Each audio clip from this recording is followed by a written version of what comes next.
Hello and welcome back. Today, we're going to talk about how to create a MySQL database. Then, we'll talk about, in addition to that, how to insert data into a MySQL database, how to look at database, and how to understand the basics of it so that if you ever need to do this in the future, you can. When it comes to installing a MySQL database, it's actually a very easy thing to do. It's simply click and few other clicks and you're done. I'll show you exactly the step-by-step process of doing that. However, that said, how do you go about inserting data into the database if you ever need to do that? This is often underutilized, but needed in the long term whenever you're running your website. So, that's it. Let me go ahead and show you how. To create a MySQL database is super easy. Let's start at the top. Make sure that you're logged into your cPanel, and what you want to do is scroll downwards and look for databases. If it's different, then basically what you want to do is look for the MySQL database wizard, and this will walk you through step by step. It's the easiest way to go. So, first things first, click on this. And then, the system is going to ask you what you want to name your database. Now, this right here is going to be your domain name. Domain is going to be different for different people, and you don't have to worry about that. Just enter a database name. We'll say DB, that stands for database. And this could be anything you want. You just need to remember what it is. Then click on Next Step. Then you want to create a username. So the username or the user has access to the database. So this is separate. You're creating a username and then you're creating a separate database. All right, so let's put that in here. We'll just say user1. Then, of course, you want to create a password. What we'll usually like to do is click on password generator, because then you can get a very complex password. You can click generate password here and create a random password, and we'll copy it down here. So once you're done with that, you just click on the checkbox that says, I've copied this into a safe place and I'm ready to use the password. Then it automatically enters it here. As you can see, it is a very strong password and we click Create User. Step 3 is to add the user to the database, and to do that, all we have to do is click on All Privileges and click Next Step. That's it. Now, what you need to do is hopefully you have saved the password to a very safe place. Usually what I do is I open up Notepad and I save my password there. If you are installing a web script, typically, what it will do is ask you for your database name, and the database name is the full text between these quotation marks. So, I'm going to copy that over here. That's the database name.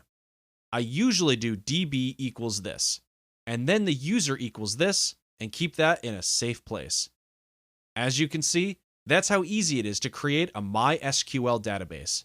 Now, what I want to do is click on Return to MySQL Databases, and if we scroll down, we can see that the database has been created. Now, I go back to the outside here, and I'm going to click on the logo, and that just brings me back to the home page.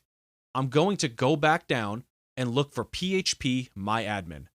What this allows you to do is to take a peek at the database itself. I will warn you, and I will say do this very cautiously, because any mess up could potentially mess up your whole site. But I wanted to show you this because sometimes, if you have basic detective skills, you'll be able to kind of get an idea of what's going on inside the database. If you click on PHP MyAdmin, it will open up and it will allow us to edit specific databases. Obviously, you want to find the database that you just named. So in this case, it was the DB base. It's this one right here. Then we can click here. So we can see that there are no tables found. That's the reason why it's an empty database, right?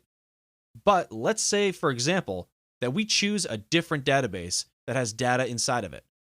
So what I've done is I've gone into a WordPress site database. In this case, I'm not going to show you the username and password and all that, but I want to show you some of the basics. So whenever you install a WordPress site, for example, it will have you install plugins and all that. And sometimes we'll see plugin database tables inside of here. So sometimes you can actually edit the data that is inside of these tables. But if you're just curious, then come in and take a look, see what happens, and see inside of it. Obviously, I would be very careful if you are adding a site that you really care about. But by doing this and just looking at it, not really changing anything, this really gives you an idea of what is happening on the back end of your website. The reason why I'm showing this to you is because we used to do this in the past. So whenever we came across an error, or maybe something on the site that I couldn't change on the front end, then sometimes I would go to the back end, like right here, to correct errors for WP comments, for example. You could see comments and all that here.